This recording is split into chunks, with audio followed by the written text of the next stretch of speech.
Squirt. Yo. What are you doing? Hey, everybody. How do we already, 83, 84 comments already? I was busy talking to everybody backstage. Hello, everybody in chat. Wow. How's it going? I barely made it. She did. She ran us late. But between not logging on in time and then yapping to Joe Parker about all the stuff. Yeah, Misty, calm it down. We got a schedule to keep. How is everybody doing today? Hopefully this will be entertaining for y'all, because whenever we talked to Flatrock the last time, Flatrock has so much stuff. So does a lot of people that we have interviewed, like Joe Parker. He's on here tonight. They have so much stuff that whenever they're trying to do an interview in just a couple hours, it's hard to really go into detail on a lot of the stuff. But I was thinking that there's some stuff like the Boneyard thing that Flatrock was talking about. Other people have mentioned that before. In fact, I've actually seen what I think possibly was a Boneyard once, but I'm not sure. Definitely nothing like what Flatrock has found. But anyway, so I thought we would go over a little bit of that in detail. And since Joe Pass, Squatchin Cowboy, and Parker were there like during that outing and everything, and they all saw this kind of stuff, I thought we would get them all on and go over that in detail. So here we go. But first we have to bring on Greg, because Greg's like the unofficial co-host or whatever. Greg, because we talked to Greg before. We talked to Greg before and after the show. And then Misty and Greg blow up my damn phone in the middle of the night and add 150 text messages the next morning. You can't say when you get up in the mornings and you read all that's going on. I mean, it takes no better. Look at the laughs you get first thing in the morning. Oh yeah, yeah. Exactly. It takes me a while. During my first cup of coffee, I'm a little bit out of it, and I'm like, look at these assholes. I'm like 150 text messages. What do you even have to talk about for 100? What do you have to talk about when I'm not there for 150 text messages? Have you not read the text? Literally, it's just random bullshit. it's random BS, and everybody going, "Where's Spence?" And then you start bashing on me when I'm not there. Our minds work like somebody sitting on the remote control for the TV. It's just flopping saddles. Yeah, we ain't the type of person that says, "Oh no, don't say nothing. They ain't here to defend themselves." We're like, "Oh, Spencer ain't here. Listen to me." There is never once like a text message where it got deleted because they don't want me to see it. They want me to see everything that they said, and a lot of it is not pleasant about me. Mr. Joe Parker, Mr. Joe Pass, Mr. Flatrock, how are all y'all doing tonight? Good. Great. Well, if I was any better, I'd be Flatrock. You're never gonna get that good, cowboy. I think so, man. Hey, and I have to tell everybody that the guests that I had lined up for this week, which no offense to them, but they had something come up and they had to cancel. And all three of these guys, I messaged them. I was like, please, can you do this and save my ass? And all three of them jumped right on. That's the kind of people that they are. Thank y'all so much for doing the show at the drop of a dime like that, because that was last minute, and man, I really appreciate it. Plus $100 you paid me wasn't bad. Yeah. if I'd have paid you $100 and you wore that damn T-shirt, I'd want my money back. Look, that's the kind of person Cowboy is. He wears a Dallas shirt just to irritate me. And what kind of shirt did I wear? Oh, look at that. Look at that. See, because I'm like pro Squatchin Cowboy, and he wears a Dallas shirt just to get on my nerves. I didn't wear. It just happened to fall on me when I got up this morning. Don't start, Ray. I got a closet full of his shirts. Hey, he don't never wear them either. He should just donate them. They're too thick for this time of year, really. Yeah, I know they hot. You're just showing off the guns, Parker. Yeah, that's what Parker's doing. He's just showing off the guns. It's a gun show. Man, I've been out there fighting the tree. Big limb was thrown out. I just wearing some leisure clothes, trying to help y'all out on live. You ain't got a tan like me. Look, I've got the worst farmer's tan ever. I was outside working and got burnt yesterday, and it's horrible. You can't put them tattoos on. You have to worry about that tan. I can't stand it. It's too hot. I sweat like a whore in church. Misty, tell them about what happened to you earlier today. Oh, man. No, Spencer. Y'all, I wasn't going to do the show. Okay. I had stuff going on this weekend, and so I got up, and it was raining, which I slept in because, I just did this morning because I didn't have nothing planned, Well, I'm like, oh, it's raining, so I can't finish cleaning the truck up. I'm going to go ahead. I'm trying to clean up JR's dad's truck. I've laughed about this for an hour and a half. Yeah. Oh, my God. It wasn't funny. You should have seen his face.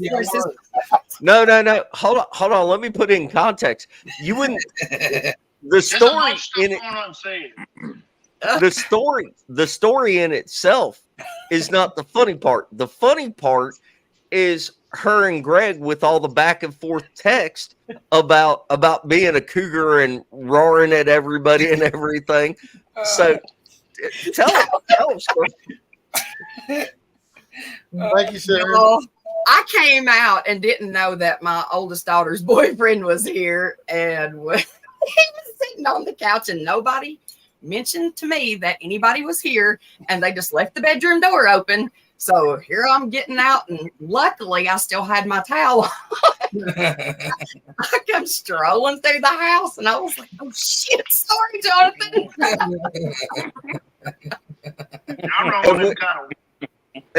And whenever we went to Greg's, and Misty is used to camping out with like all of us and everything, we go to Greg's man cave, and one of the first things she says is like, where's the door? Because Greg doesn't have doors on the man cave yet, like in the bedrooms and everything, because he's still working on it and everything. She's worried about doors, but she walks out in front of her daughter's boyfriend in nothing but a towel, and she's worried about doors with us. You didn't even take a shower. What were you?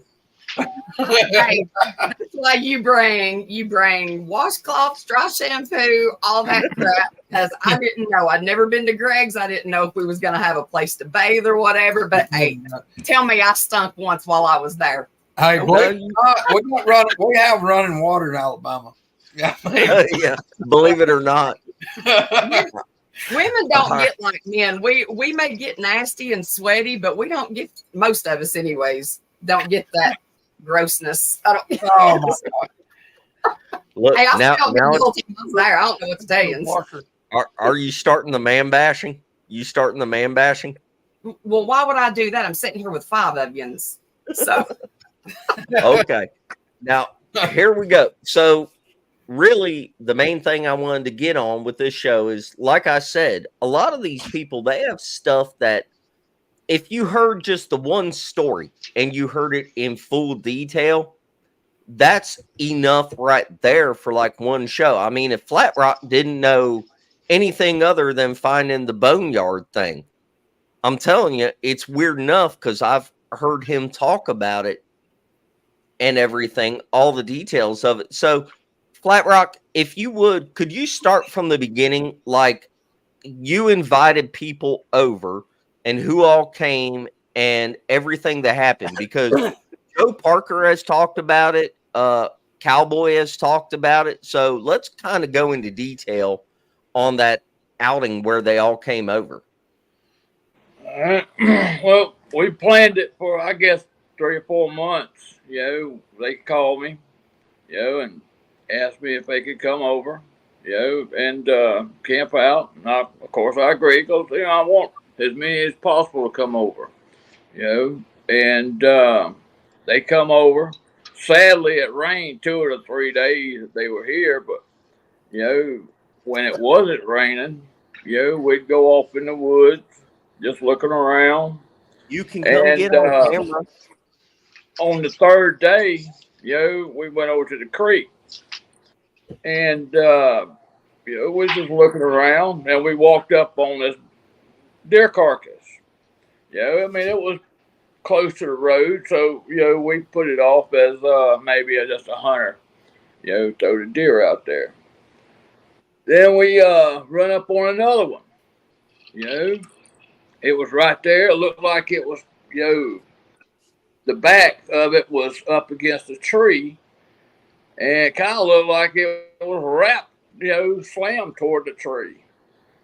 So we moved on. Joe, he went, Squatchin Cowboy, he went up this wash, and me and Joe Parker, kept going, and we run up on another carcass, and another carcass, and they were just deer carcasses everywhere around this just a small little area, and every one of them was right up against a tree.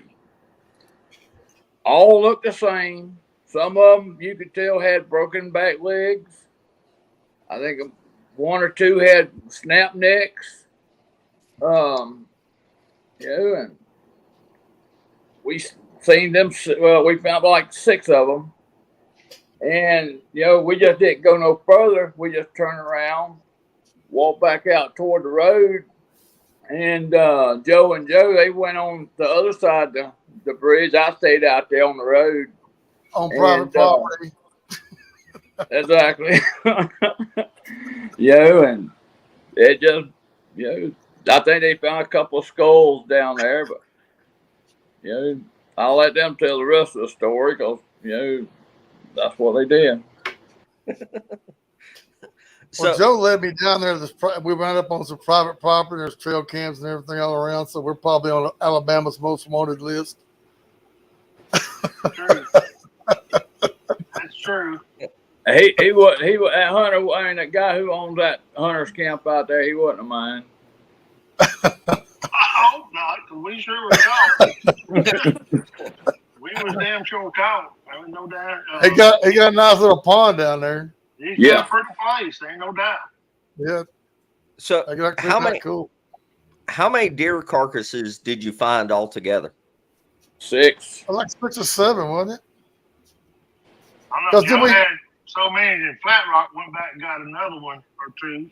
2 days later, then we found like 6 of them down the bottom. Then we walked up that hill. I think just me and you walked up that hill, Joe. Did we find another one up on the hill? You sure did. It was away from the original. Yeah. I don't know. It was a lot of them within 20 yards of the road, but out in the woods along that branch. And Joe got every one of them on camera. We first seen a track. Looked like it's about that long. Me and Flatrock was looking at that track. It was down by a vine. Yeah. And, we was trying to see what it was. And then we just walked up a little bit further, and then we started seeing them carcasses, one after the other. Actually, it was a weird situation with all that. They were all intact. They wasn't ripped. Coyotes didn't get a hold of them, ripped the bones away. They were just missing them front legs. Because front legs just ain't attached to their skeletal. They were all together. I ain't no deer hunters. Joe and Ken do that, so they could tell what was out of place on them bodies being found there. I couldn't tell them deer. It just looked like some deer left around a tree. Like I was telling y'all, I said normally somebody's gonna dejoint the hindquarters and all. The hindquarters are attached to the pelvic still, and the backbone. I mean, it was picked clean. Every one of them was picked clean down to nothing. Maybe a little bitty hair on the hock or something, but it was all picked clean. Yeah. But Yeah, it was It was just weird the just way like they the were. picture I sent. Mm-hmm. I seen one that Spencer just showed us there backstage. Yeah, that was the one I found 2 days later, right there in the same area, just a little further from where them other ones were. You know, the skin, you can still see the skin that was on that carcass, pulled up to its neck area, neck's been broke, so, Guys, how far were these carcasses from like where you could get a vehicle to? I mean, because like some people commenting was, like Pyro said, DMV dump site maybe. I mean, was it like where you could get a vehicle? Like if somebody had found one, could they have backed up there and just dumped them out? Is that what we talking about? They were spread out. They were spread out all across the woods, a field. little piece. Yeah. They were in the woods a little piece, Greg. They surely was. And They if it weren't had been a dumped on a poacher, pile. they were just left them on a ditch. I threw them off the bridge. Yeah. Right there had a creek and a bridge. Yeah. Carcasses, they could have thrown them in the water if they'd wanted to. Yeah, and really like DMV or a county or somebody clean them by the road, they're gonna have somewhere to go put them. They're not gonna dump them just on in somebody's woods. yeah, and they're not They're not going to spread them out. set them up against a tree. No. Now you said something about the back legs was broke on them. Some of them, not all of them, just some of them. Okay. Now, so all right, hold on. How big of an area overall are we talking? Where all of the skeletons were? How big? Like in yards? How big was it? I bet you wasn't no bigger than maybe 50 yards square. What do you say? 100 yards maybe? Yeah, it was. I'd say an acre, so that's 200 by 200 feet. Yeah, that's what I was off. About an acre, something like that, because it was some right by the road, probably within 15, 20 yards of the road, and there was some upside of a hill, because we were down in the valley, and it went up a hillside. Me and Joe walked up that hillside because it was kind of open woods, and we could look pretty good, and went on and went up through there looking, and we found another body that was way away from the main bunch. Tyler, how are you? A deer hunter. I'm good, so how are you? I'm spread good. them deer out like that. You He's can gonna just throw talk them over outside top the of Cowboy. Nobody's I listening. talked over him. No, y'all go ahead. I'm Unless listening. you ask him. Well, I wanted to slip off here and let Misty be on instead, but she's doing something. She done blocked the camera. So Was he the original guest? no, he is friends with Flatrock, and Yeah, he just left my house last night. Well, to just a little while ago. We've been boogering for the last couple of days. Did y'all's tent fly off? No. You know what I'm talking about, Joe? You remember? Did you hear about that? The tent flying up. One of the that's worth a story by itself. It's a whole good show by itself. I want to hear about that. How did the tent fly off by itself? Oh, he was in it. He was in it when it blew off. He was in it. Who? Flatrock? No, Yes, sir. no, it wasn't Flatrock wasn't in it, but these young men went out there. They came out there to check out the spot. Tyler, is he talking about you? I'll be back. Who? Okay. Who was in the tent that flew off by itself? You asking me? No, Cowboy.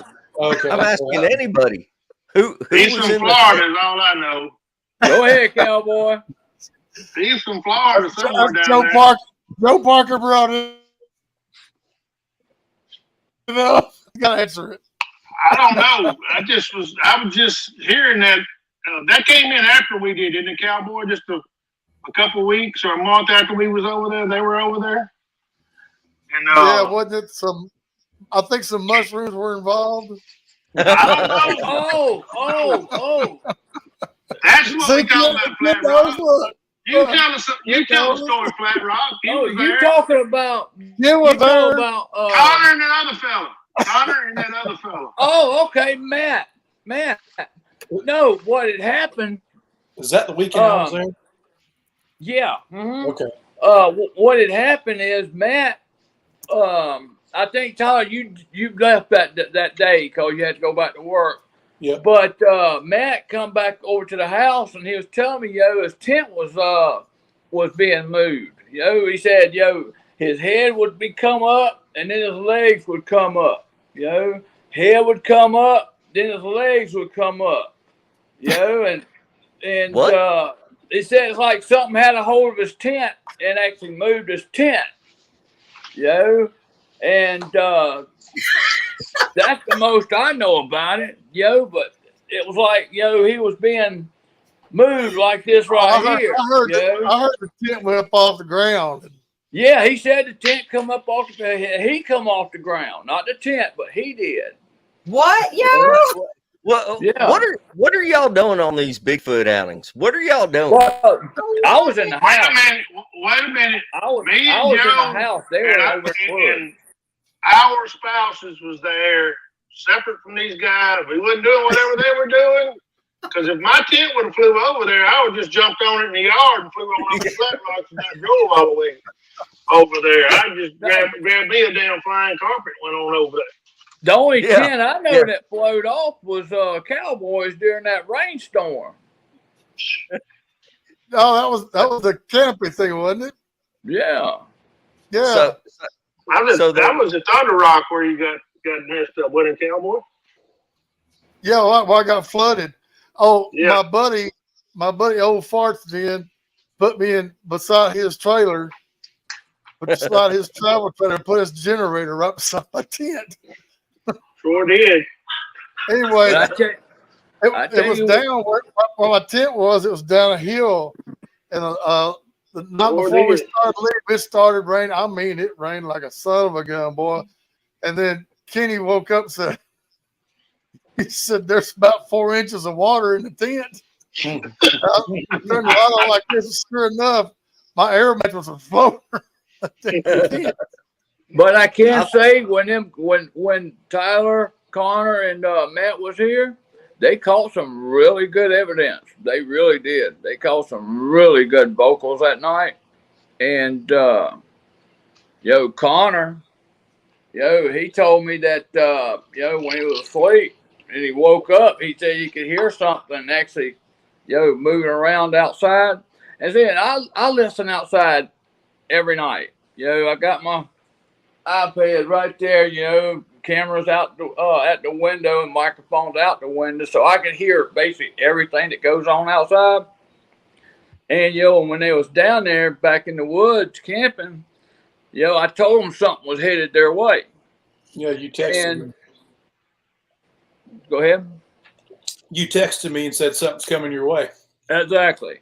And I even got like a little vocal on EVP basically, and it says, either come after me or I'm, that's what it sounds like to me. Come after me or, I'm coming for you or whatever, but they on that night, when I texted them, something was coming, and that night they had something coming around their tent. Well, I think Mother Nature ruined it for us. That was it Saturday night when it started storming out there, and just right down below us there was tornado warnings and. Yeah, that's when y'all was here, Cowboy. Yep. Yeah, that was Saturday. That went into Saturday night. Huh? That's when y'all heard all the audio. That night. Yeah. That night was. I had set a little tape recorder out behind Ken's house, down there where he's been getting a lot of activity. And sure enough, I just let it sitting out there on a stump. And sure enough, it rained that damn night. It ruined my little recorder. Oh, man. Swamped that night. It rained, man. It was pretty when we was down in the woods at night, though. Oh, yeah. The storm didn't come in after midnight or whatever it was. It was late. No. We all went down in the swampy part of the land down there, blacked out. We just walked down there with no lights on or nothing like this and just sat down on some stumps and just sat there for a while in the dark. in the swamps, all three of us. Man, Everybody those was- woods behind his We'd hit- house. That is Yeah, some they of had the thermals. best woods I've ever been. Did you get chiggers? I was in the winter. It was pretty cold. All right. So we started off talking about the boneyard, and now we're on floating tents and shrooms and everything else. Now This is Connor's what- on his own now. Connor, he's something else. I like Connor. I like Connor now. He's cool as hell. Hold on. Let me ask Tyler. Now, Tyler, were you there whenever they found the boneyard thing? I was not there when they found the boneyard. I think I came up probably a few weeks after, maybe a month after. But you've been walked down. Oh yeah, we walked. So we call it the kill box up there, and right.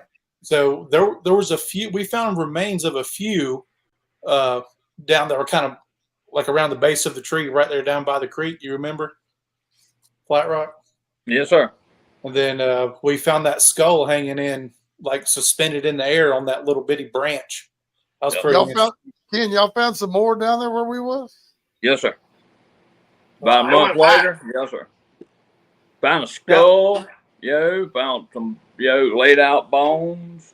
Tyler, But you said close up to the creek there? Have any of y'all ever, though, have you ever come up on another boneyard out in the woods somewhere? I mean, it seems Not like that. Not right. like that. It seems like it's kind of a rare thing.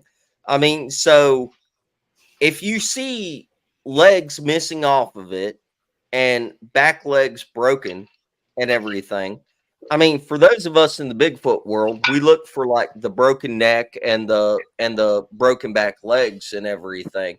Did you immediately think that it was like a Bigfoot kill site? No. Not At first, no.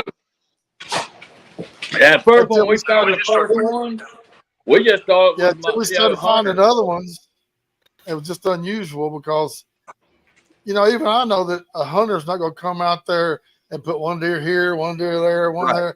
They're going to come up there and just dump on the side of the road and get the heck out of there, Right. These were Normally, just all over the place. I mean, if you're gonna dump a carcass on somebody else's property, I mean, that's pretty brazen in itself. But if you do, you're just throwing it out of the truck or whatever and getting on. You're not walking it out in the woods That's normally. what I thought, Spencer. So did you see bite marks on the skeletons and everything to indicate like maybe possibly coyotes drag it into the same spot over and over again? Could you tell? I didn't notice any. No, Like I say, Joe and Ken right there, they're the hunters and stuff. They know when something's out of place. Flatrock, did you notice anything on it that made you think it was coyotes or some other kind of predator? Well, I've seen what coyotes. They just won't just pick it clean like that. They're gonna pull them bones apart. Yeah. And These are every deer carcass. Was completely intact, other than them front legs. But every one of them was just completely intact.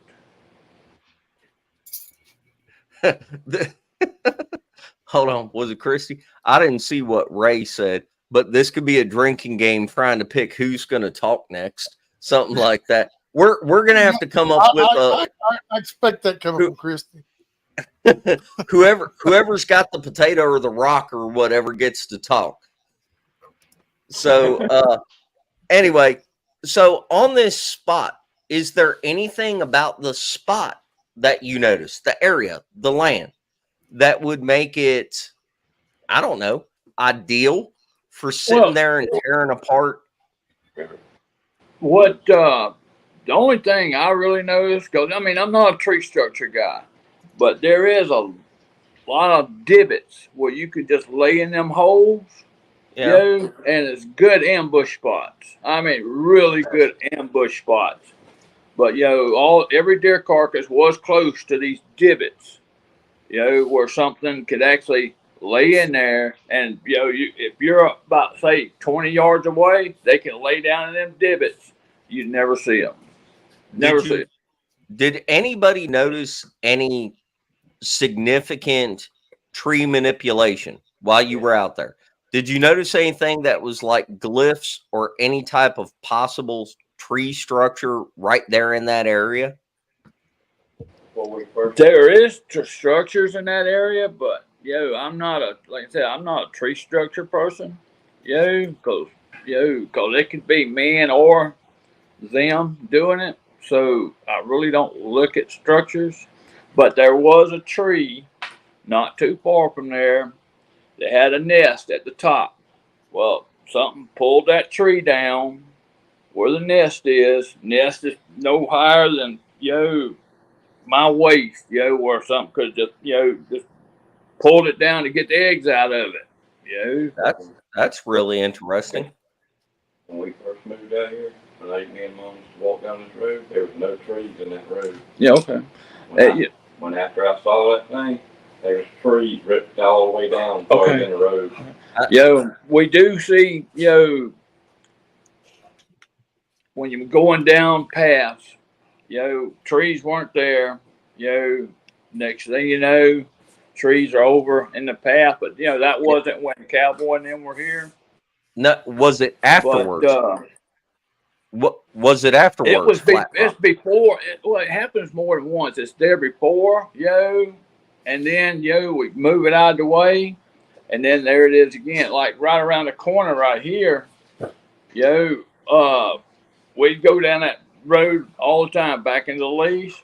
Well, next thing you know, there's a tree all the way across. Green tree, not rotten, not nothing, just green tree. Leaves and everything just over our, completely over the road.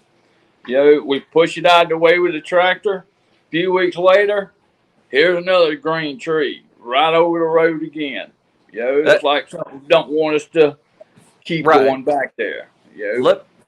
Let me ask you a question. So just to be clear, was it after like a hellacious storm or no? Okay. No. And were the trees that were laying across the road, were they laying on the ground or were they broke off and just kind of laying at an angle still attached to the base?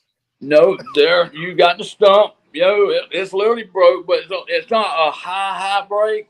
We're talking, some between 4 and 2 foot area, left of the stump, that area like that, about like that right there. But we're not talking like an 8 foot break, 6 foot break. No. These are all from 4 to 2. And were they still attached to the stump? No. They were broken off from the stump and laid on the ground, but you could tell the stumps that they came from, and it was about 2 or 4 foot high. Right. Okay. All right. I'm just laughing because of the comments. What? I was talking to him. One of your teammates right there. I am taking care of chat. I mean, a lot of people talk about bows. There's bows out here. There's small teepees. We have run up on, I showed Cowboy and Joe this little hut. I mean, real little, but a hut. You could actually see the doorway. All these limbs are weaved in together. I had another researcher come in.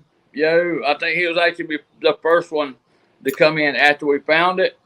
And, we got a little shot back and, went across the ground, see if we can't pick up any hairs. Yeah. And we actually did pick up some hairs out of there. Sure did. Did you? Did you save them? He's got them. I don't. I let all the researchers, what they get, they keep. Vocals, everything, they keep. All right. Flatrock, I get enough myself. I'll be down here in a few months. Come on down. You ain't man enough, Spencer. I ain't man enough? Maybe. No, you ain't man enough to go down there. Tell him, Joe. Tell him. Have y'all noticed the sapling breaks are usually at the 4 or 5 foot mark? Is that just here in Tennessee? No, I've seen quite a few of them Oh, oops. Me too. I've seen quite a few of them that are that high. In my mind, I heard somebody tell on a podcast that they actually saw a booger like put its foot up against a tree and just break it off. Now, I don't know if that person was telling the truth, but that does kind of make sense with some of the smaller breaks where the brakes are lower to the ground. Because a lot of times the brakes are higher if it's storm damage, but who knows until we catch one doing it on a video or something. Parker, what were you just saying? I ain't man enough to go down there. You ain't never been there.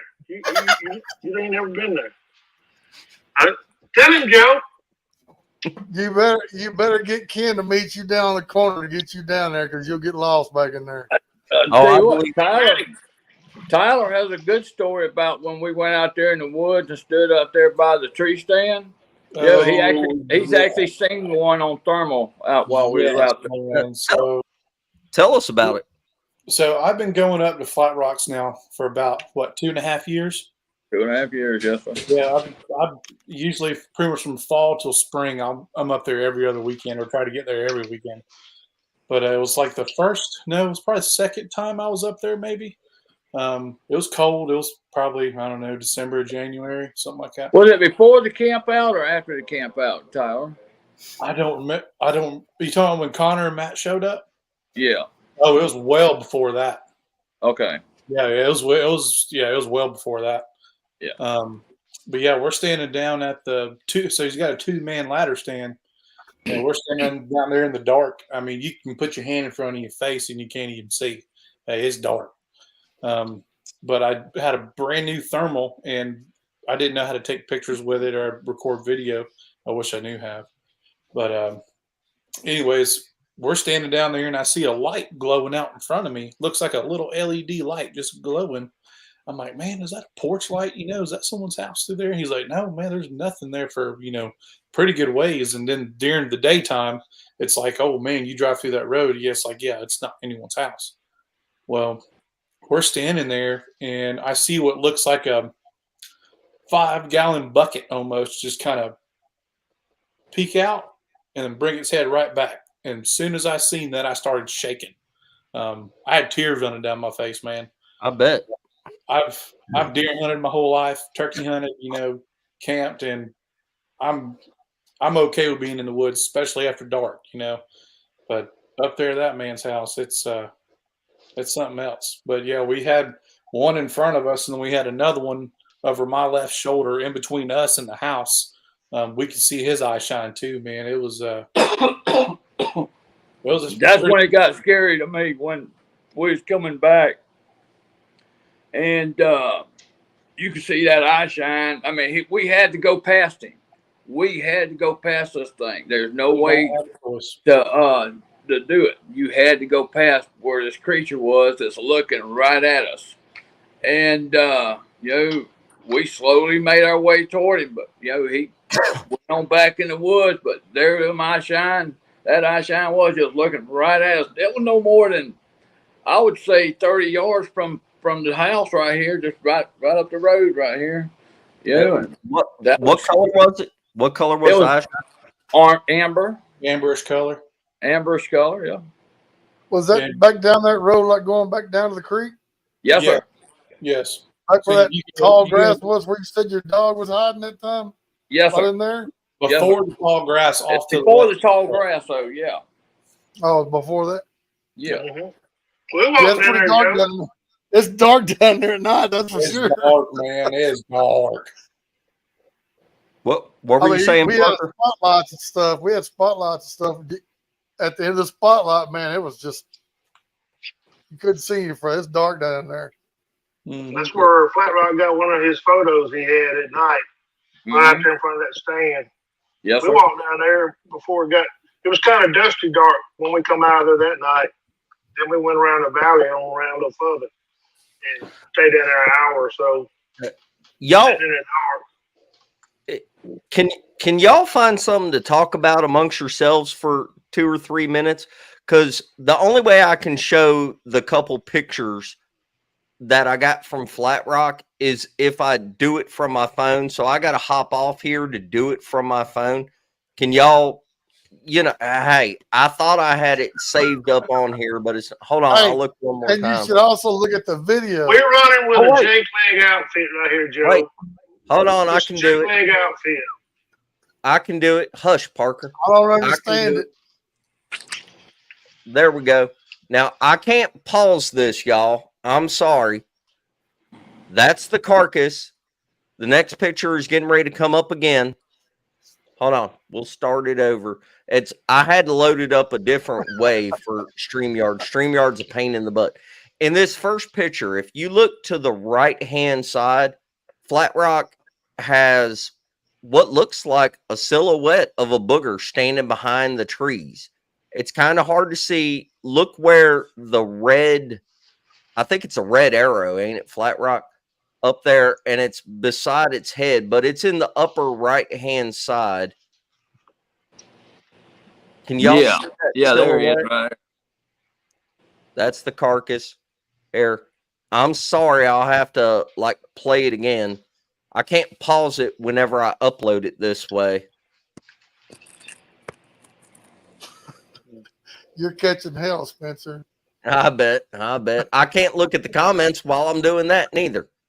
Papa Let me says, let me try this, Spencer. you can share it, Flatrock. You go down to present. Yeah, just put me on big screen. All right, hold on one sec. I'll show it. I can show it to you a little better. There he is. There he is, right here. There's the top of his head, right there. Yeah, it's just a silhouette of him, but this is actually the first one I've ever seen. Yeah, it's the one when I was sitting on the porch. But this right here, this area right here is a 7.5 foot mark right here. Move your camera over some, Flatrock. Which way? To your left. To your left. To the left. Tell me when. And down a little. Yeah, down a little bit. Right there. There you go. Right All right. This right here is a 7.5 foot mark right here where my arrow is.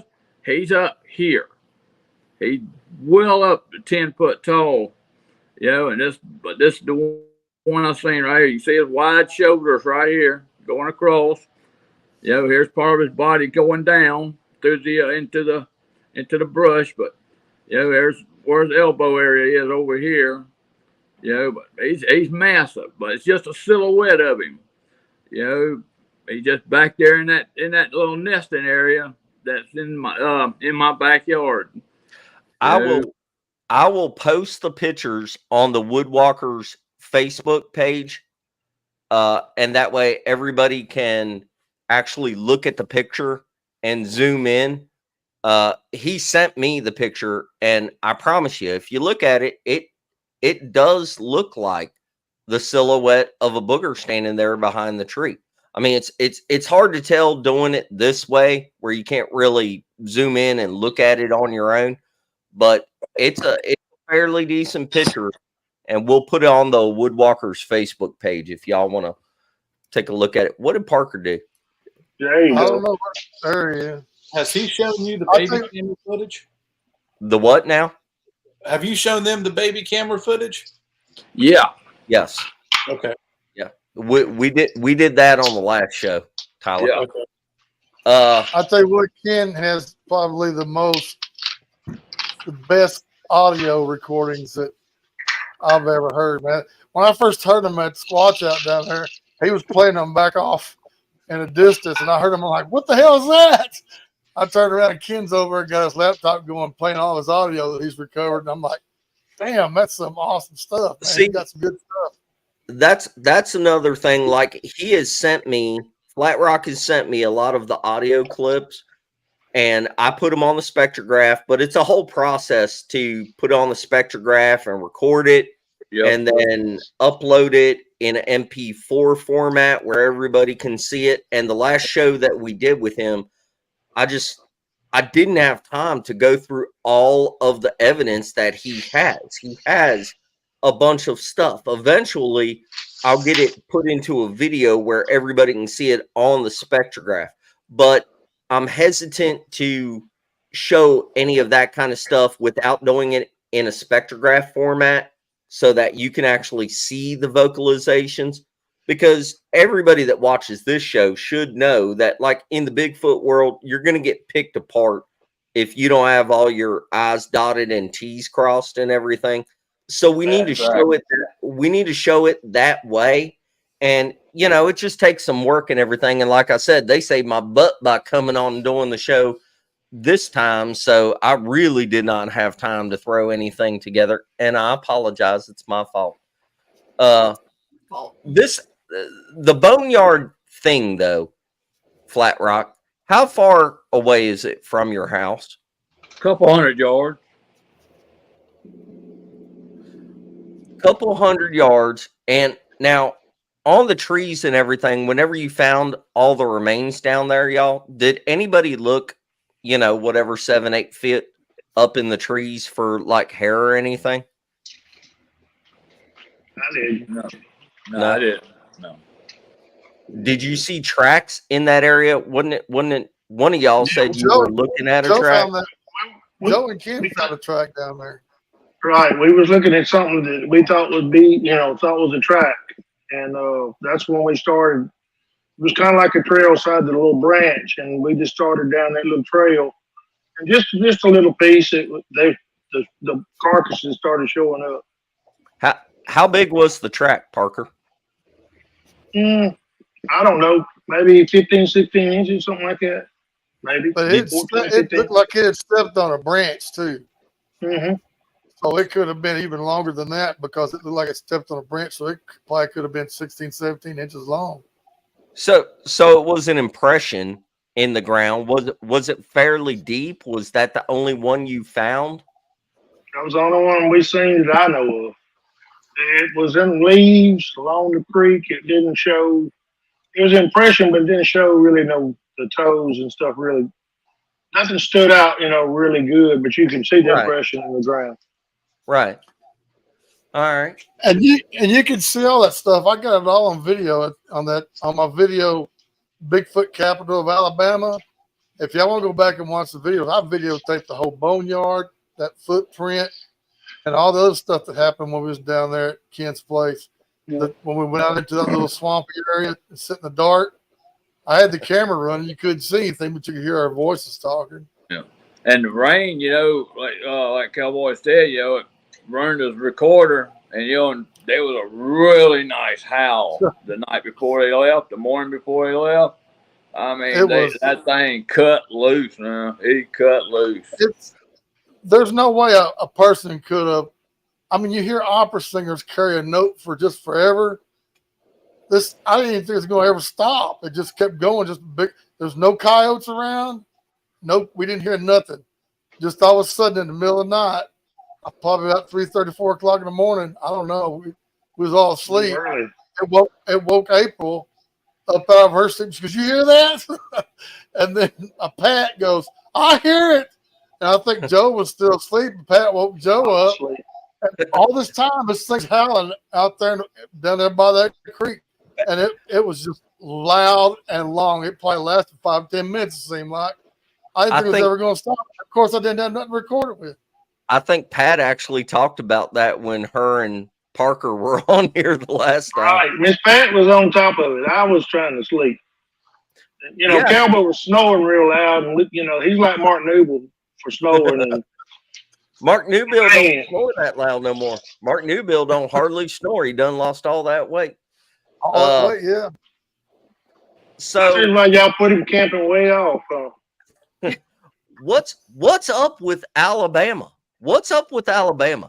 I go to Mark Green's place, Spooky Mountain. We have stuff happen. There's definite vocals.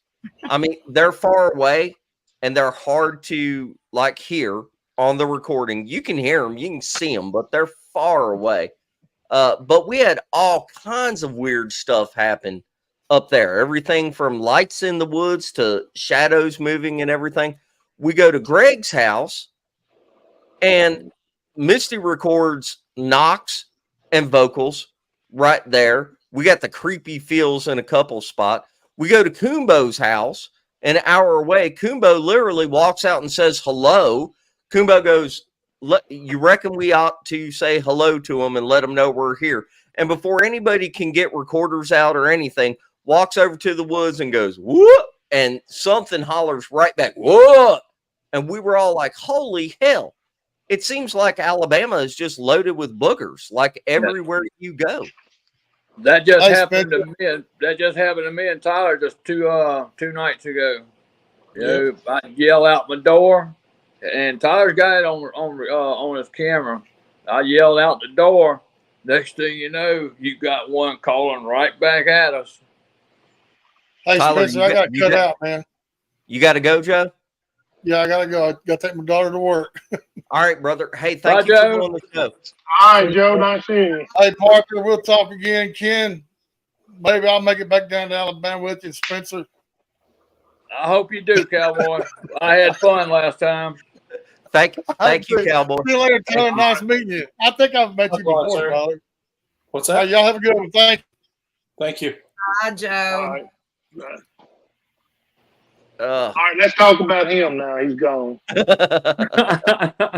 Where's Greg? Greg, you can come back if you want to. Yeah, Greg, get back in here. So, Tyler, Yes. Tyler, you've gotten a bunch of evidence over there at Flatrock's place. I assume you go out other places and I do. whatnot. I do. Man, maybe. I mean, this is my first time meeting you and everything. Maybe we can schedule you and get a bunch of stuff on here for, do a show with you and talk about all this stuff.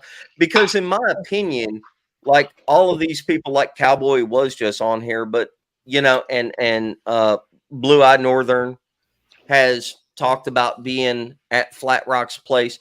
And I love it whenever a bunch of people can corroborate some of the stuff that happens somewhere, because then it's not just one person talking about it. It's other people that are independent witnesses and everything.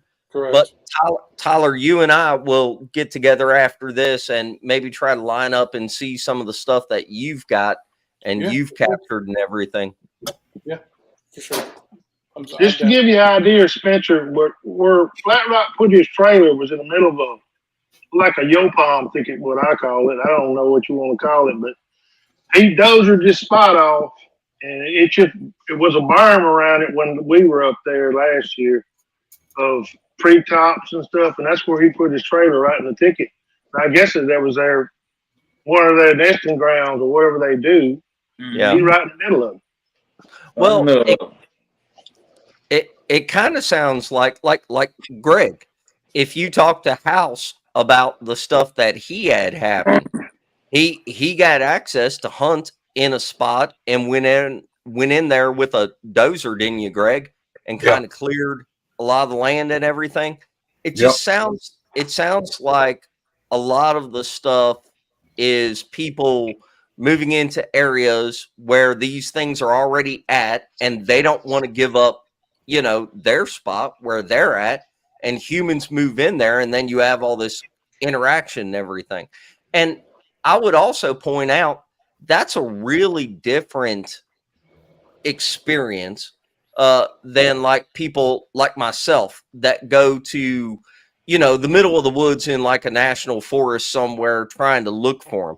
You might get lucky and stumble upon something, but I wish that the Bigfoot community would listen more to the people like y'all that have just incidentally started kind of coexisting with them, because you end up moving into their spot where they're already at, because I think there's a lot more information to be gained from listening to people that have those kind of experiences, because you're dealing with them regularly versus someone that's just going out and looking for them.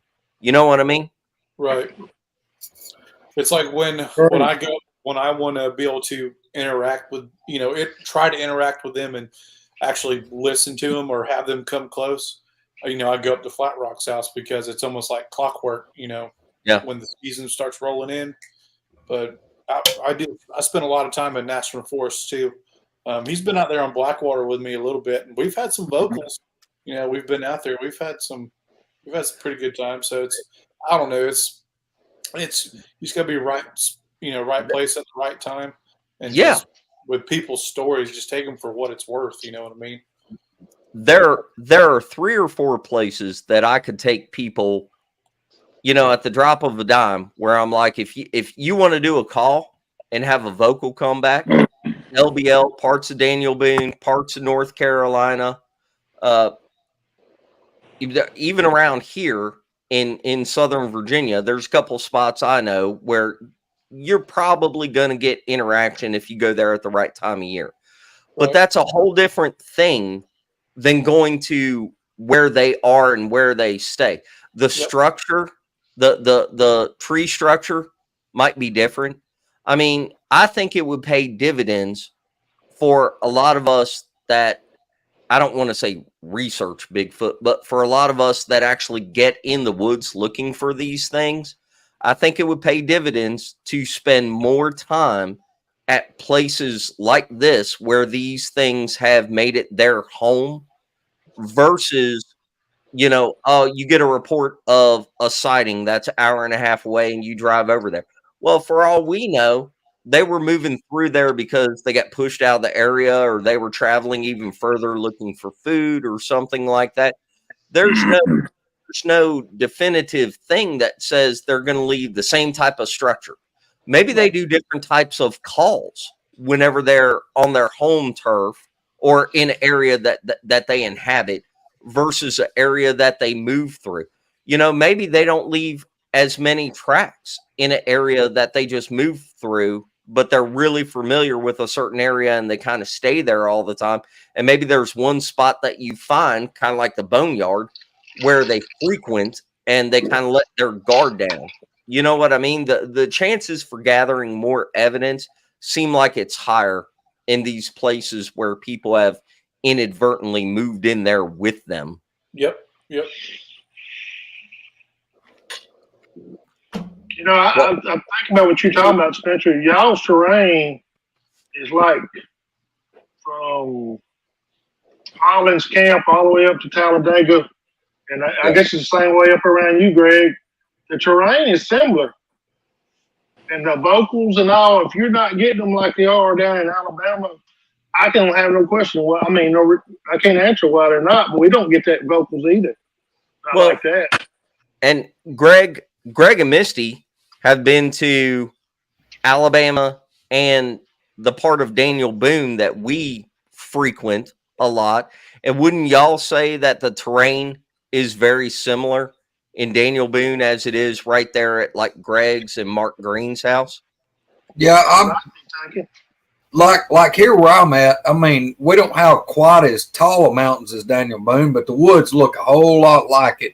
I've got a little bit more where I'm at. It's a little more hilly, and I call it compressed hillsides because, like Mark Green's, they've got some hills, but their hills are wider apart. Like the valleys are bigger.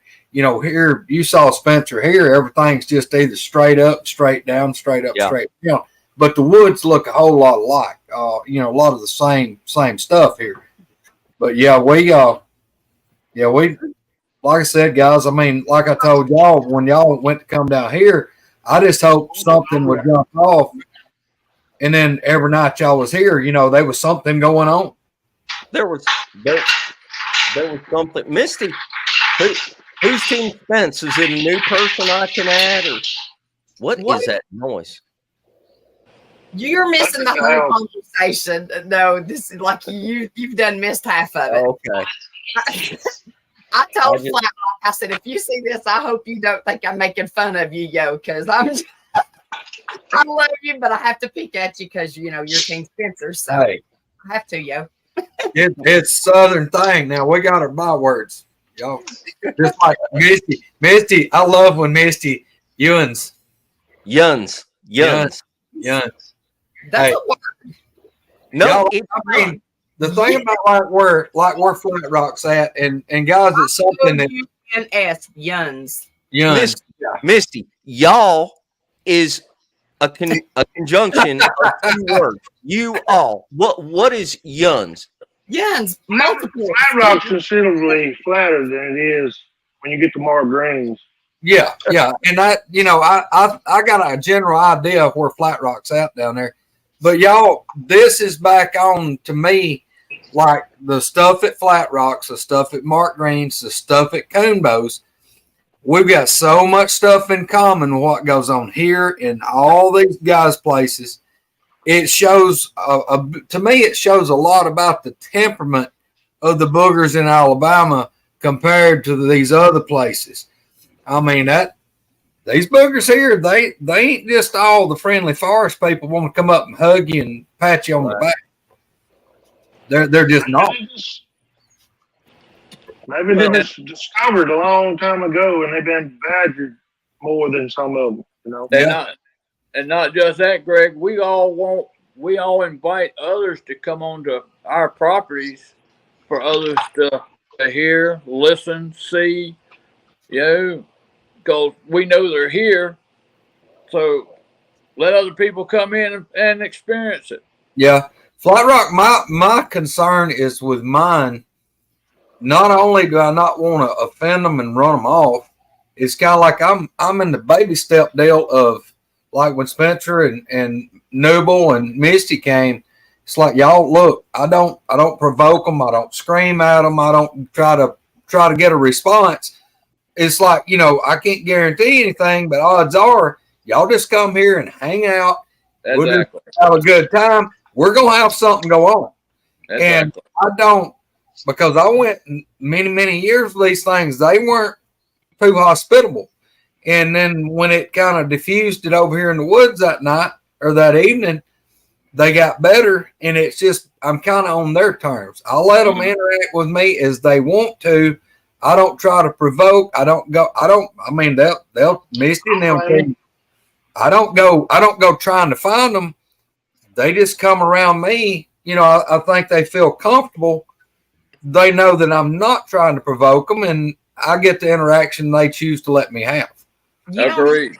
I think you're right, 100%, Greg. And I think if you try to over-investigate or do whatever, or eventually you could run them off. It's just as easy as you hit. I mean, you could hurt your own self a lot worse, and just take that little bite that you get instead of going for the big gusto of whatever, If you push them out and they move on you, or they're not hospitable around you or whatever, you can get yourself. I mean, right now we're doing a pretty good job by not flushing everything out, and you go down there and get too aggressive, you don't know what the outcome may be. No, what you don't want. I'll say this right here, we had that one that followed my mom around here back in 2019, 2020. I believe this thing was following my mom before. I realized, we had Bigfoots out here. Yeah. And, this creature, he'd come out in the open, even during the daytime, always watching over at my mom's home. And it scared us. So we contacted all the police stations, the local, county, and state, let them know what was going on, and they just blowed us off.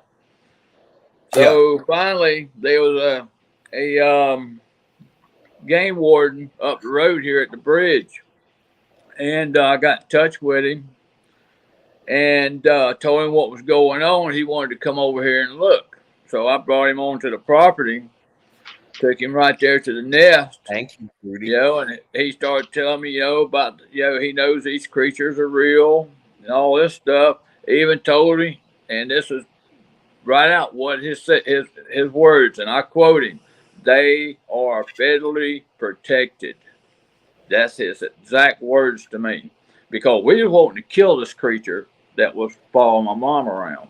He said that they were federally protected. He told me 100% they were federally protected. That was right out of his mouth. Well, man, did they ever get like real belligerent with y'all? I mean, like doing crazy. I mean, like to the point y'all were in like severe fear of them, or what? Yes, we were. Yeah. I mean, that's the main reason, we contacted the cops, all that stuff. But anyway, I started putting that camera toward the nest, out on my mom's porch and out my back window. Another day, I just swapped. And my camera happened to be on my mom's porch this night. And I went over the video, and you see this light, off the side of the nest, and it's flashing, like an infrared camera. Yeah. Flashing. And this was 2 weeks after I contacted, the game warden over here. Well, 3 weeks later, either on February 12th, February 13th of 2020, we had 3 days of machine gun fire out here. From that day on, we have never seen that critter again. Wow. Hello, Mark Ledford. But yet these creatures are still coming around. Yeah. Flatrock, you probably heard me tell about how belligerent they were and, chasing us out of the woods and screaming. And man, I've been bluff charged and had them run up so close that you'd feel the ground shake when their feet hit the ground. And man, they done everything, throw stuff at us and come up and just belligerent. And then, we would never know from one time to the next if it's going to be that way or if they're just going to follow you out of the woods and let you know they're there. And we could never put it together if it was a different booger or if it was the same booger and he just having moody days and, non-moody days. I mean, he may be married. I don't know what his deal was. But, hey, y'all. I gotta interrupt y'all for something really important. Look, Bama Murdoch goes to church and has a eat-in there at the church and has to stop and send me a picture of the food at the church where they got white sauce. Yeah. He's like, dude, you're missing out. That is a food staple here. And he does it on purpose. And I cannot think of a greater sacrilege than not only doing it from church, but to have white sauce in the damn church. What is wrong with y'all? Man. Anyway, carry on about the Bigfoot. That's more interesting. But anyway, the Flatrock, the boogers here, I mean, I don't know. We never had to figure it out on what their problem was sometimes. And it, I've got my greatest fear of getting back into that with them is them being belligerent again, because they haven't been really belligerent in a long time now. Right. And, we just kind of going along to get along, and they let us know. I mean, they still swap stuff out here. They knock on my walls. You ever have them come up and hit your house over? Oh, yeah, that's what I was wanting to play you right now. I just set up my speaker right here. I want you to listen to this, how belligerent they get sometimes. Greg, you need to put up a...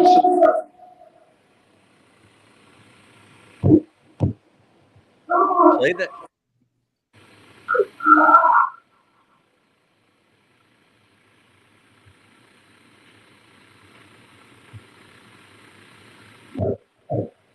Y'all ain't beating on my house? Play that first part again, Flatrock.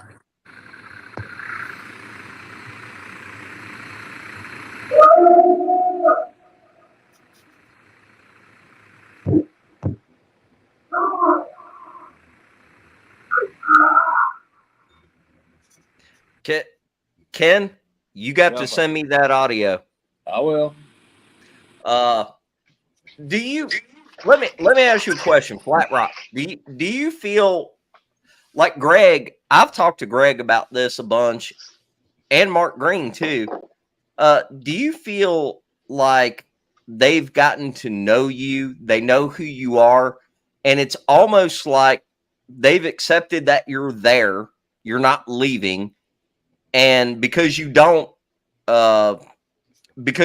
harass them, it's almost like at Greg's place specifically, it's almost like they've gotten to know him and they say hello every once in a while.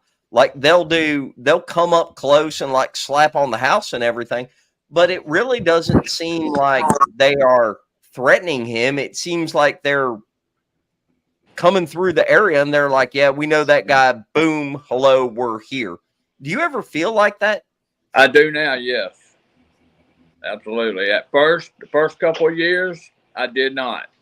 Right. Now, yes, I do. But I mean, because if they wanted to hurt us, they would already did it.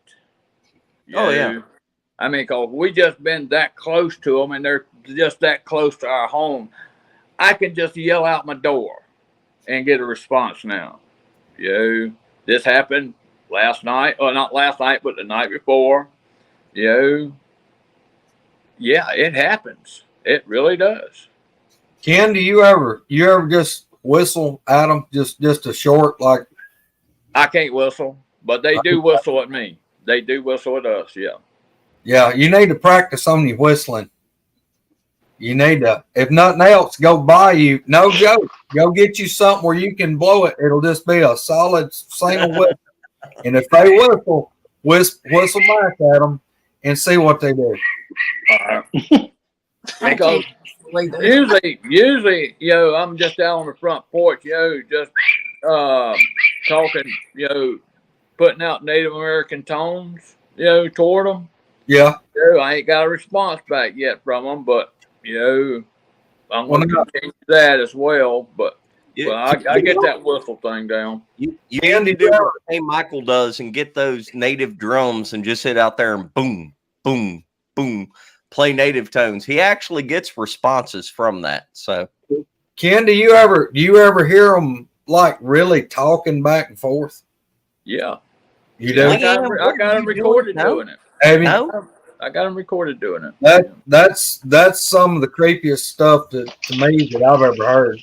Yeah. And I mean, golly. Yeah, I got them right there at my back window, grunting away. Grunting right there. I mean, they're right there at the window. And they're grunting. For all of y'all, on the Thursday show that Misty and I did with the Dogman stuff. That show. But anyway, Kumbo was on there and he talked about boogers hissing at people. I've never heard that before. Have any of y'all ever heard of a Bigfoot hissing at somebody? Have you ever experienced a booger hissing at you? I haven't noticed. Yeah, but I never heard one do a mouth pop either. But I have now. You have? Yeah. Where? When? Tell us. The one I sent you was a mouth pop. Oh, the recording. Yeah, and that wasn't. Mm-hmm. That was just. That was at point blank too. It wasn't very far off. Joe, they'll do a mouth pop, and I'll tell you something else. They'll damn sure do is they'll click their teeth. I knew you were going to say that. I've never heard that either. They'll click their damn teeth. I have to listen for all that y'all talking about. I've had whistles, in the woods. They whistle numerous times. I have to be just paying attention. I'll catch it if to listen for it. But some of that stuff, you go on your whole life and not realize it's happening. And you point it out, Greg, and I'll be listening for it. I may catch it. Yeah, you start listening for that. I promise you, brother. You'll hear them. They'll click their damn teeth.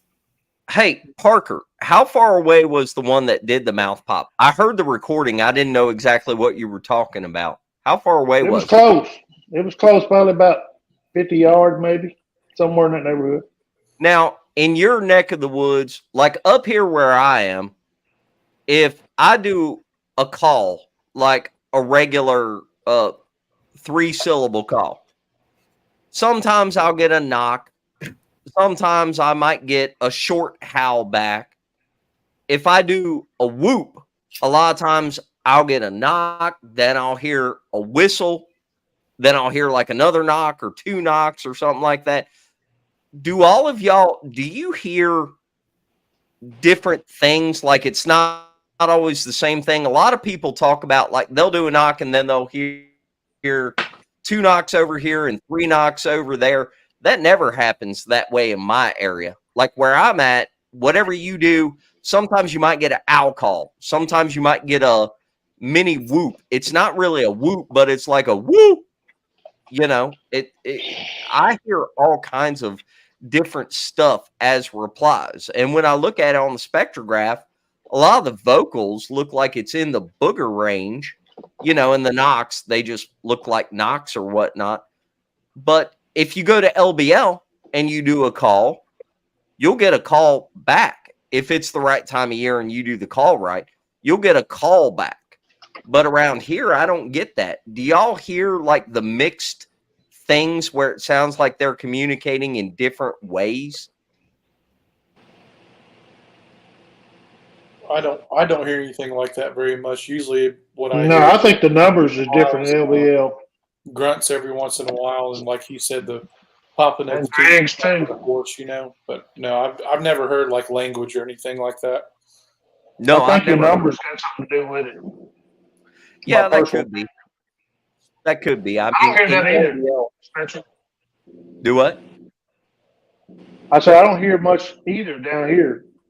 Yeah. I just, it's some reason they do different things at different places. I don't think ain't nobody really figured it out. Nobody's saying much about it. It just I it know almost Greg- seems like they're trying to hide the responses. Like instead of just answering straight out, it seems like they do other stuff. Like in Alabama, you might do a call and get a knock and a whoop back. When you come to Virginia, you do a call and you get a tree break and a ow sound back. You know what I'm saying? It's like they mix it up. It's kind of crazy. I was just wondering, since we're covering Louisiana and Alabama and Virginia and Tennessee, I was just wondering if y'all, Tyler, where are you at? Where do you live, Tyler? I'm in the West Florida Panhandle. Oh, okay. Yeah, I'm about an hour and 30 minutes from Flatrock's house. All right. Not too bad. Tyler, how far are you from like Op and Enterprise? I can make it to Op in about 2 hours. Okay. Yeah. Yeah, Op just right around the block from us. Yeah, Op. What isn't far. does that mean, Pat? Are you using a word that I don't know? Exacting? Exacting. I don't know if she's saying exactly or if she's talking about something else. I don't know. Don't start no trouble. Like extracting. I'm not trying to start trouble. I'm trying to understand what I don't know. she's saying. She's in a different room than me. But to get back to what you're saying, Spencer, I think it's kind of like they were talking about this on killer whales the other day. Some of them hunt. I think it's all in their ancestors. If they do what their mom and daddy did before them, and to answer your question about the sounds are different, they're mimicking what they were showed when they were little by a different group. And then this group, it might mean close to the same, but we got all those tribes of Indians, but not they had cross words, but a lot of them had different. Right. I agree. The structures that I find, the possible structures that I find around here are slightly different, not real vocal here exactly. Yeah, thank you, Pat. Yeah, they're not real vocal here. You go to other parts and they are. You go to other places and they are. I promise you, parts of Daniel Boone, LBL for sure, other parts of Tennessee, they're vocal. If you do a call and you do it right, you'll get a call back. Ask Barry Browning. He scared the heck out of us by doing a really good call, and we got an immediate response. And then we went back to camp. This is at LBL. We went back to camp, and that's whenever we got what I refer to as the dinosaur yell. While as soon as we all got back and we were standing there talking, I mean, couldn't have been 5 minutes. This thing yelled. Oh, no, it didn't call us back. It called. It followed you back. Yeah. And it called on its own once we got back to camp. Like it was almost like, oh, okay, I know where you are now. And that was a whole different call than I've ever heard before. That was a scary call. That one was loud. Yeah, I think it's just some of them just don't care, and other ones want to keep their business kind of hid, I guess. Well, and we also don't know if we're dealing with ones that are in a family unit and trying to keep out of view of humans, versus one that might be wandering around on its own, like looking for a new troop or something, and is just being loud and vocal or a little bit more aggressive. You know, it's kind of like going back to the Dogman show that we had on Thursday. I've heard of, you know, several credible things that sound like boogers did snatch up a person and kill them. The question is, you know, was that person, was it older, or the booger, was it older? Was it injured? You know, was it a single one that was just out on its own? I mean, for all we know, maybe they hunt as a unit, and whenever they're out on their own, they're like, people are an easy prey source and they can snatch people, because we are highly predictable and we're nowhere near as attuned to the woods as any kind of animal or anything. We'd have to be way easier to catch than a deer or a boar or anything like that. I mean, we just don't know. The best we can do is compare notes with all of the people that are actually getting out in the woods and looking for these things and looking into this stuff. What about the types making a difference? And the LBL might be a different type of booger. Yeah. And maybe down at Greg's, they got that little bloodline down there too, and yours is, they say ours is swamp ape and all that down in here and all that, which I don't know. But I've always heard Kumbo talk about all those types he classified. Yeah. And they truly got different characteristics. And that might be your answer to your question why Greg's is vocal, LBL's vocal, but me and you ain't, you know. Maybe it's just a type of deal. Well, and what you're talking about with the types, like, you know, for all we know, going back to episodes we've had before where we have discussed, you know, how much is the supernatural or Nephilim, something other than flesh and blood going into this stuff. For all we know, you could have some that have if they are Nephilim, if that's a possibility, if they are Nephilim descendants, you could have some that are more pure blood than others, and therefore maybe they do have special abilities, you know, that we would consider supernatural compared to some of the other ones. You know, maybe the other ones are more normal. Maybe the other ones are more normal and they don't possess the exact same qualities. This whole subject gets real confusing real quick, you know, especially whenever you're talking about it throughout the whole country, because you could have different types and different abilities and different diets and all that kind of stuff throughout the whole country. You know? Spencer, think about how dangerous it could possibly be if you had one that wound up and contracted, got rabies, and it went crazy. Well, and if they could get rabies, no, then they just die of a stroke. But the rabies thing, I've asked that before. You know, the possibility of them contracting rabies and then just going nutso. I mean, or for all we know, what if because of inbreeding, what if like the clan size is small and inbreeding leads to a mental disorder like schizophrenia? What if there's a schizophrenic booger out there running around and it's covering half of a state and it's just going everywhere and snatching up people? We don't know. You know, what about something as simple as they eat things like we have to have ours all pasteurized, or getting flies in the nose like deer and having some kind of strain of microorganism getting in their brain. Yeah. All those things that I don't know what they're immune to and what they're not. You know, how can they do so much and be immune to it in their systems? Yeah. You know, eat such a variety.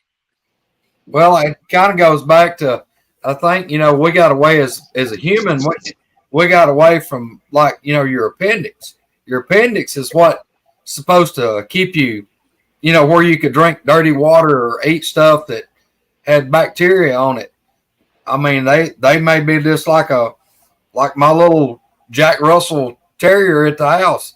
I mean, he'd rather eat something dead as something fresh. And, drink water. He'll drink water with stuff growing in it. He'll drink that before he'll drink clean well water. Oh my gosh.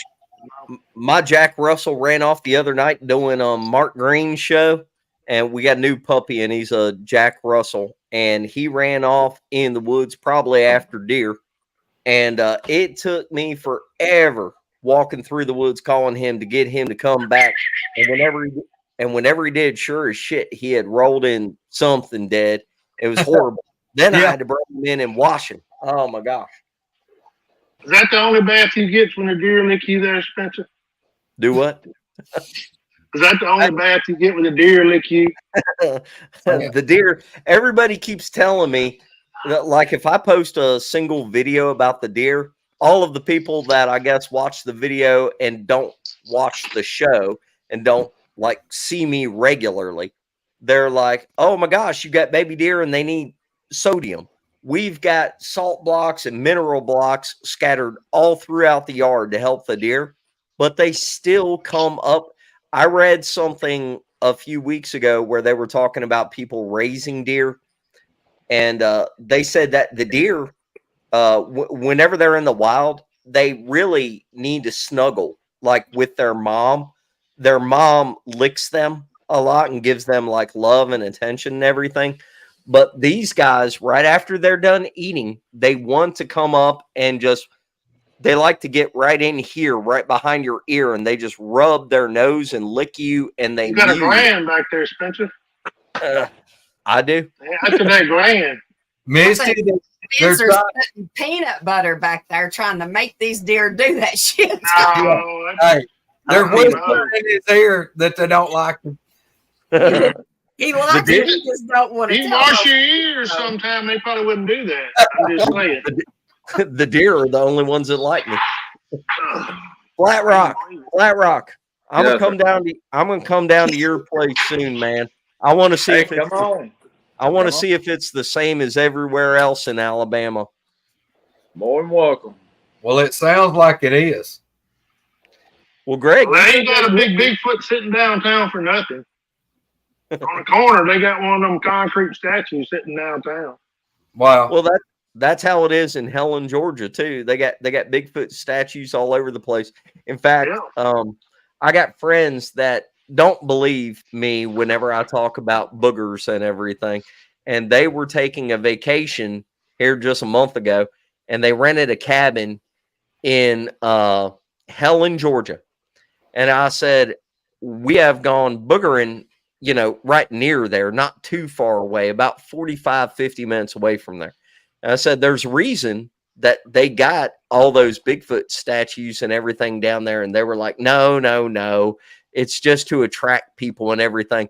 If you look up the amount of encounters that have happened right there in that area, again, it's like it's a hot spot. It's like it's a little area right in there where the boogers are, and people live there now, but the boogers haven't left.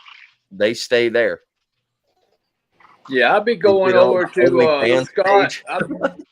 I'd be going over to Scott and Shayla Granger's house here in September. Up there around in northern Georgia. So I'm looking forward to that one.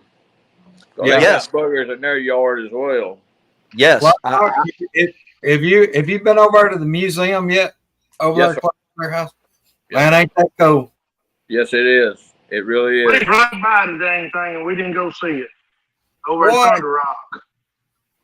We didn't know it was right there. We was at Thunder Rock where I met your buddy up there, Ralph. Yeah, y'all need to go over and see David's museum, man. It's awesome. It's awesome. I've been there twice. So yeah, it's awesome. We're lucky to have one on this side of on the east side of the United States like that, probably, because all of it out west. Yep. Yeah, what you just touched on right there. When Bigfoot comes up, everybody thinks about Pacific Northwest. Oh, yeah. Y'all, look, there's way more stuff happens in the east than there are out there. Yes. In the South, in the South, I've talked to so many people in the Bigfoot world that are like big people, known people. And I'm like, y'all keep looking in Washington and Oregon and Northern California. I'm telling you, between Alabama, Georgia, Tennessee, Kentucky, North Carolina, Florida, Oklahoma. South Carolina. Huh? Oklahoma. Oklahoma's got a pile of action. Oklahoma is probably the mecca of like Bigfoot activity. You look at the map though, when they start saying the activity wise, they don't even have it in the top. Like Ohio's really strong. Oh, too. I know. Yeah. Now Ohio does seem to be really active. I mean, Ohio and Pennsylvania are both really active areas. They must have a decent population. But I'm just saying it's not all out on the Pacific Northwest. That's okay. They can think that they want to.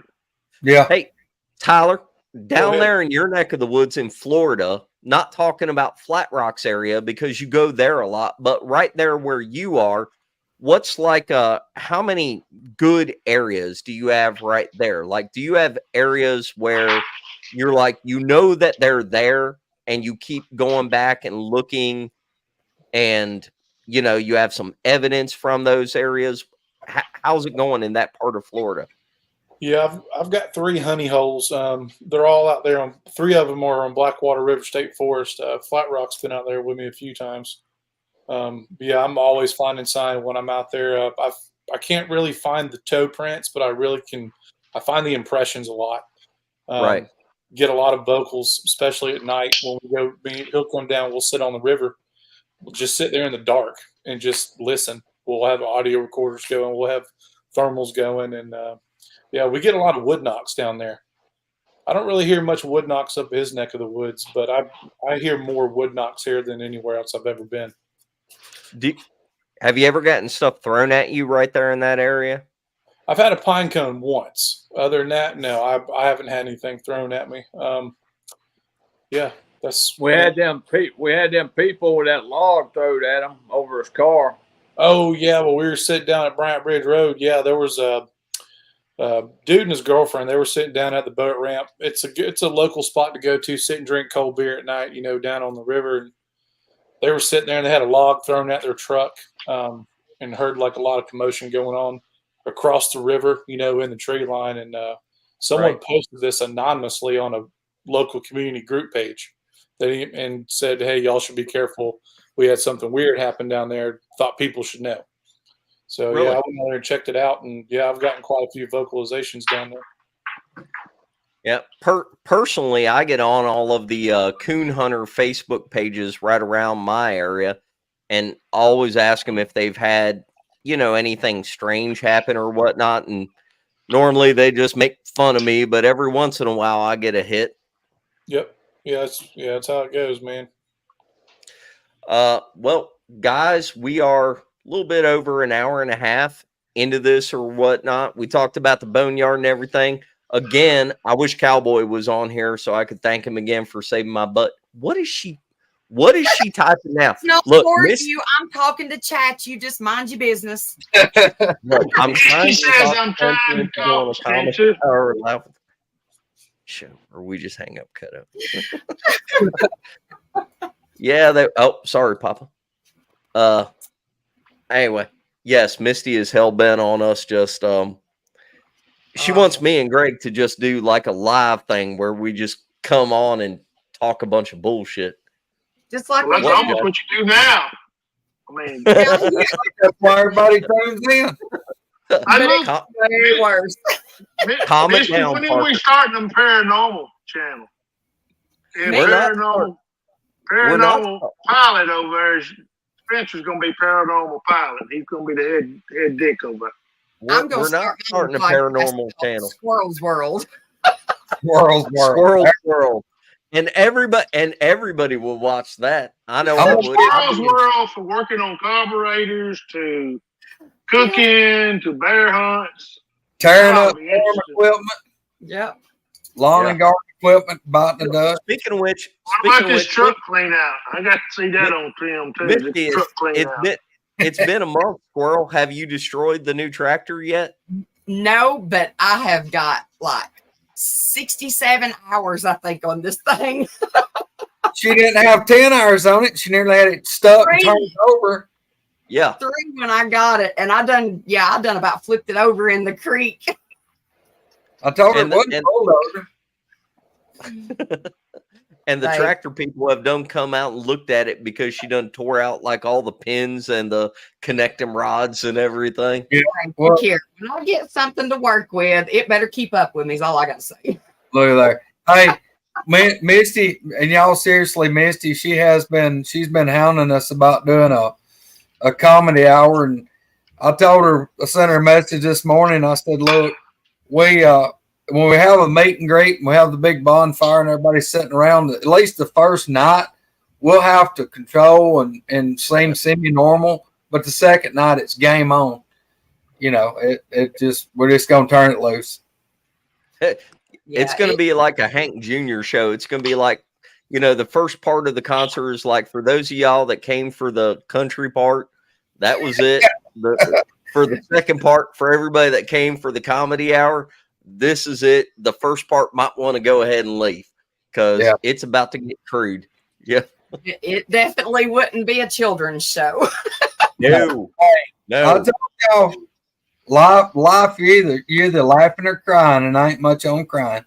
Yeah. At some point, I'm just going to do a show with all of their text. I'm innocent. They are the ones that stir up some shit on the text messaging. You're just we need to do a roast with Spencer. Spencer, roast. What we've been doing. Yeah. That's hard. For years, we can do Spencer this time. Parker, I'm just going to put you in on the group text because that's what they do every damn night. You put Joe in and you're really screwed, Spencer. I'm calling. Hey, why is it? Hold up. Stop. Shush. Mark Green said need to get a meet and greet together this fall somewhere. I agree completely. Because I told we all stay at your place? into it and she's been slacking. We got that much room. But we somewhere close. We've got so many people that wants to do this, y'all. I have been trying to find a place, but I don't want to do it at LBL because that's where, we always do it. So Spencer wanted me to try to find something that was a little closer to where I'm at, or like North Carolina. Oh, hell no.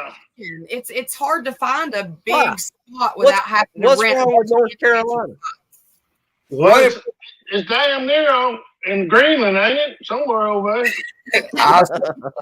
Well, what about? I thought about like over here, Gunnersville State Park is not. I mean, it's right here in North Alabama. Well, we'd hate to have you drive in a bit. Well, you know what I'm saying? Well, I mean, we can do it somewhere else.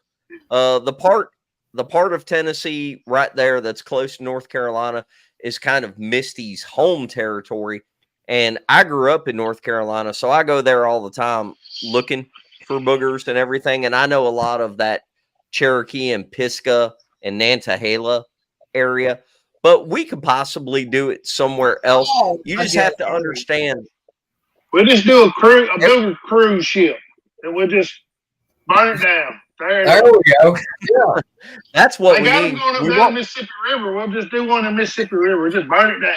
We won't find pontoon boats. We won't find any boogers, but we'll have a good time. What about we could just all meet over at one of them casinos in Tunica? That's true too. No, I do not need to be anywhere near a casino. I'll walk out there broke. Hey, we'll all go to Flatrocks. Yeah. Now you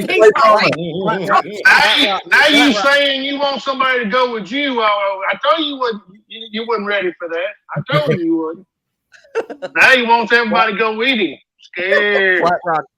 Flatrock's like, wait, I didn't sign up for all that. No, Flatrock, we'll get 100 people at your house. Let's do this. Joe, he's been doing a regimen of 100 jumping jacks every day trying to get his tickles to fall out. I think you broke him, Spencer. House, I'll remove you. I've been walking 2 miles a day. That's what I've been doing, trying to get mine to come out. I go at All 6 o'clock in the morning. I walk 2 miles a day. Try to. North Carolina, beautiful. Stay home, Mr. Parker. Do you see that, Parker? Do you see Michael Haywood's comment? Oh no, but I talk to him every day too. Greg, you want to tell him how long we talked for one night? You talk to Michael every day. That poor guy. No, that poor guy. When I'm up, when I was on that schedule, I talked to him every day. I hadn't talked to him lately, but I talked to Greg 5 hours one night. Yeah. I give y'all all time to go sleep and all that stuff. You know, didn't have to put up with him. But he had 2 or 3 arrests that night, and I don't know what all he had going on. We stayed on the phone over 5 hours. Bam. That's a good idea. Doesn't he have it? Do you have anything new besides the white sauce? Does he have anything to say good?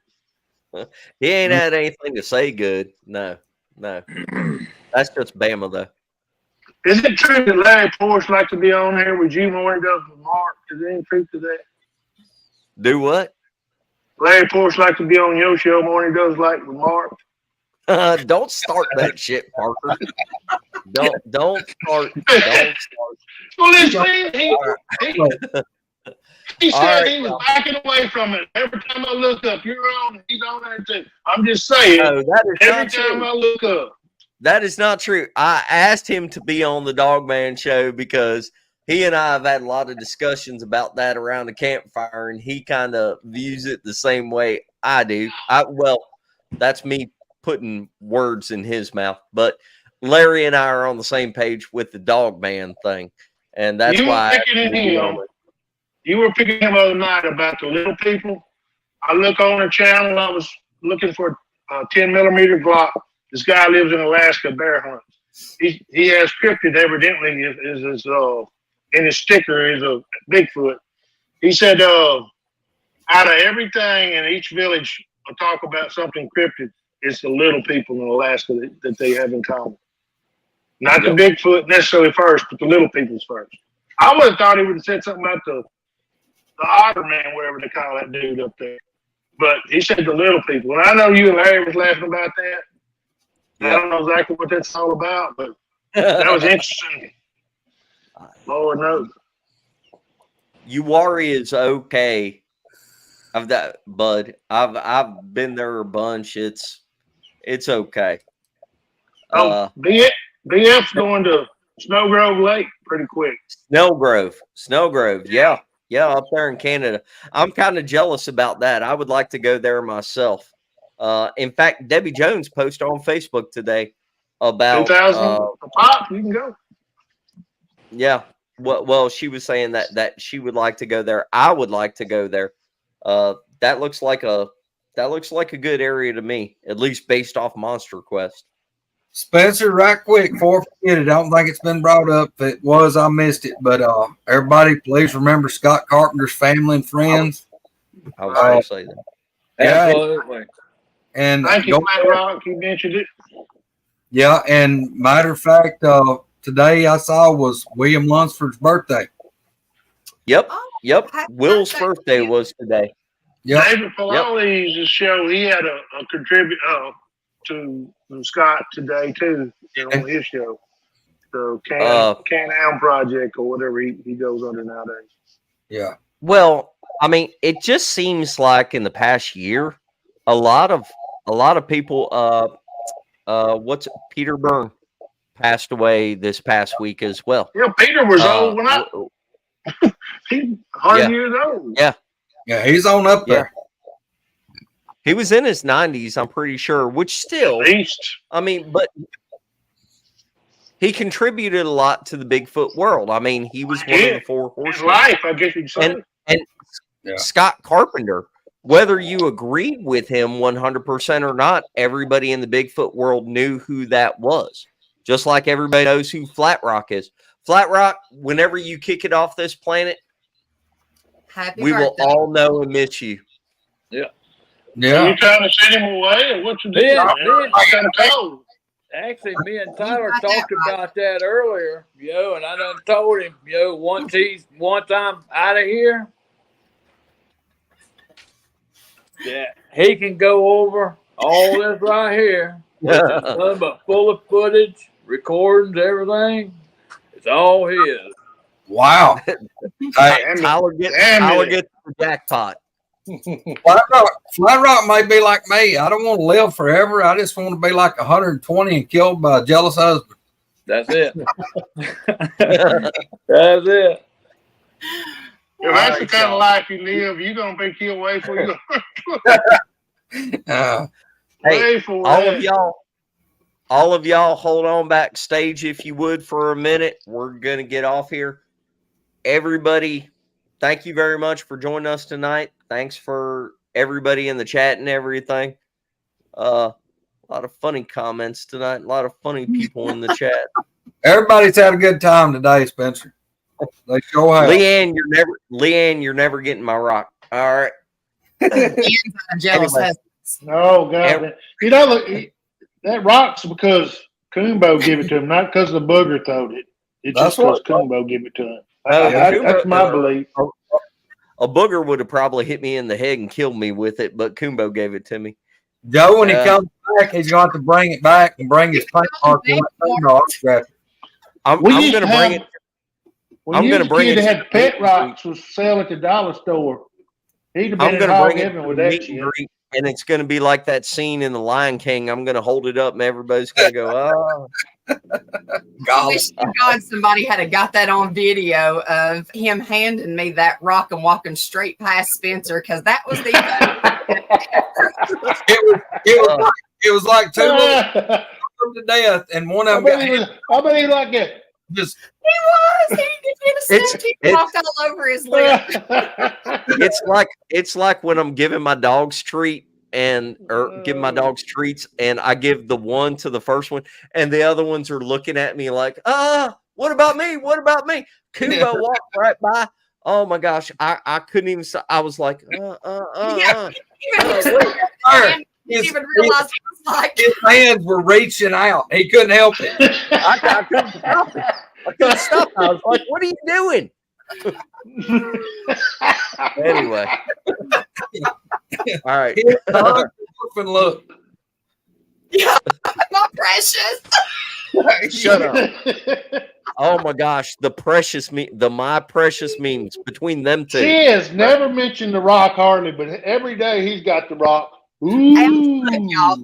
I've got it right here. Look, I don't have the rock sitting right beside my camera. It's out of the boulder. That ain't a rock. How many times do you see me show mine though? I've only showed mine once. Shut up. Put your towel back on, Misty. Put your towel back on. She doesn't scared away her daughter's boyfriend. We only her scare away everybody else. I heard. I said, "Where did they go?" I come out, and next thing I know, I hear the car start up. I was like, "Holy crap!" It scared them off. I'm saying you showing the pictures now, I guess, without letting nobody know. Yeah, that's there right. Come back. Nobody know. Anyway, hey y'all, to everybody that's watching or whatnot, if you have anything you want to talk about, Bigfoot, barbecue, or bushcraft related, we ain't even touched on the bushcraft or the barbecue stuff. Really, this show is just strictly Bigfoot now. But whatever. If you want to talk about anything Bigfoot related, email us. And anyway, we have got to.